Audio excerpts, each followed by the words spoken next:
There are two things that make us the finest fighting force the world has ever known. It's our people and it's technology.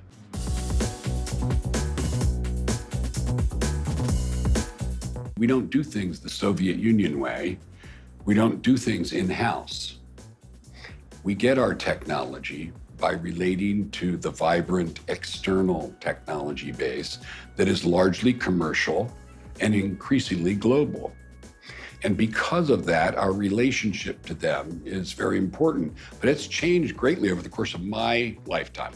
And so within my very first few weeks as Secretary of Defense, I went to Silicon Valley. I found that it was the first Secretary of Defense to go there in 20 years.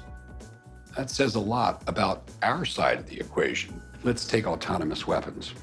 When I was Deputy Secretary of Defense, I wrote a directive, which is still in force today. This is in 2012. Now, nobody was talking about it, but I was thinking about it. What are we going to do when AI comes to the application of lethal force?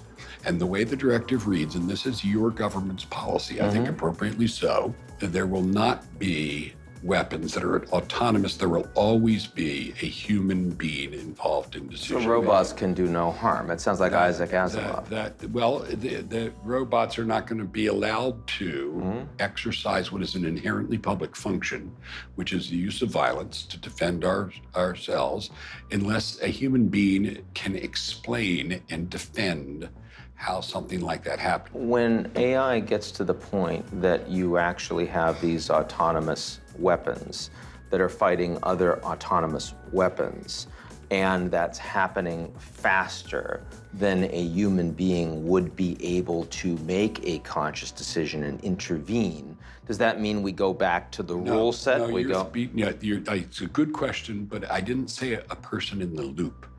I said a person involved in decision-making. Yes. Now, that frequently means setting the rules by which the machine will then proceed with a set of, well, it doesn't quite make a decision. Let's take a guided missile. Yes. Guided missile.